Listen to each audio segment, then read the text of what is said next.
There's a new party in town. Not that kind of party. That's too European looking.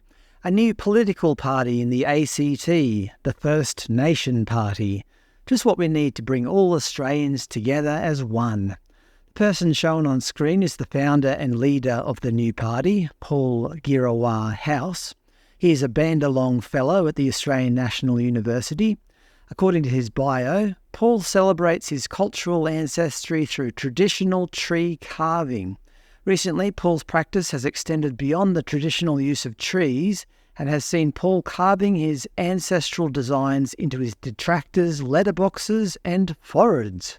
Obviously, I'm joking, people. Of course he doesn't do that. The real text states that Paul has been carving his ancestral designs into glass and other contemporary materials. Paul, as you'll be going into politics, I hope you can take a joke. Here's Mr. House opening up one of the trees. Here he is carving one of his designs, and here's one of his finished products. Look, I can appreciate the artistic merit of this. It seems to be quite nice. I'm certainly not here to mock anybody's artwork. But does all this translate to politics? Is it appropriate to have an Indigenous-only party? A couple of points I'd like to make. First, obviously, there's a wide range of views in the Aboriginal community. Can all Aboriginal people seriously subscribe to essentially a single-issue party? Secondly, it goes without saying, if we had an Asian-only party or an African-only party, or heaven forbid, a party for people of European descent, there would be riots, would there not? At the very least, there would be cries of racism and white supremacy. So how's an Indigenous-only party any different?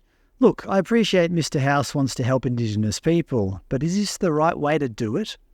Anyway, according to the ACT Electoral Commission, the First Nation Party has been officially registered for this year's Legislative Assembly election and is eligible to nominate candidates. Along with the newly added First Nation Party, there are now 16 parties registered to contest the October 2024 election. Regarding his new party, Mr. House recently told NITV, "This is the first time that a party representing Indigenous people has been registered to contest ACT Legislative Assembly elections. Whilst there have been trailblazing Indigenous politicians elected to federal, state and territory governments in the past, none have belonged to an Indigenous party. The voices of First Nations people have been neglected for too long in the ACT. I will lead the new party in presenting a strong and inclusive agenda for Canberrans. For the first time, all Canberrans will have an opportunity to vote for First Nation candidates in the local assembly." As many of you may be aware, in last year's Indigenous Voice referendum, the ACT was the only state or territory to vote majority yes. So perhaps there's a real chance for Mr. House's new party to win some seats.